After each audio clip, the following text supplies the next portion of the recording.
বাংলাদেশে সংসদ নির্বাচন 10-20 কোটি টাকা ছাড়া নির্বাচন করা প্রায় অসম্ভব এবং কালো টাকার প্রভাবের কথা আপনি বলেছেন। আসলে মেয়র নির্বাচন করতে কত কোটি টাকা লাগে বা সেই টাকা কি আপনার আছে কিনা?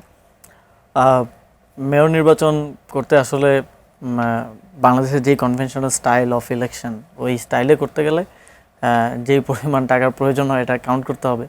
কিন্তু আমাদের স্বাভাবিকভাবে জাতীয় নির্বাচনে আমি যেহেতু অবজারভারের ভূমিকা ছিলাম, আমি যেহেতু নির্বাচন পরিচালনা কমিটির দায়িত্বে ছিলাম, আমি দেখেছি যে আমাদের যারা এমপিরা জিতেও এসেছেন তারা প্রতিদ্বন্দ্বী প্রার্থী যা খরচ করেছে তার অন্তত 10 ভাগের 1 ভাগ অনেকে খরচ করতে পারে নাই। প্রতিদ্বন্দ্বী প্রার্থী অনেকেই প্রার্থীরা ফোন দিত, ইভেন আমাদের সদস্য সচিব তার আসনে তার প্রতিদ্বন্দ্বী 2জন প্রার্থী, একজন যথাক্রমে 17,000 এবং আরেকজন 12,000 ব্যানার লাগিয়েছে।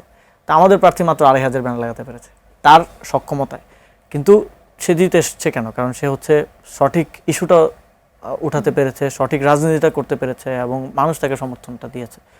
তো এটা ম্যাটার করে আর কি। এবং কনভেনশনাল স্টাইলে আমরা কখনোই নির্বাচন করে পারবো না, আমরা এটা কনভেনশনাল পলিটিক্যাল পার্টির সাথে পারবোই না। আমাদেরকে ডিফারেন্ট ওয়েতে যেতে হবে, আমাদেরকে ক্যাম্পেইন নিয়ে যেতে হবে, আমাদেরকে অ্যামেজিং ইশতেহার নিয়ে যেতে হবে, আমাদেরকে গুডউইল নিয়ে যেতে হবে এবং মানুষের যেই চাও পাওয়া সেটাকে রাইটলি অ্যাড্রেস করতে হবে।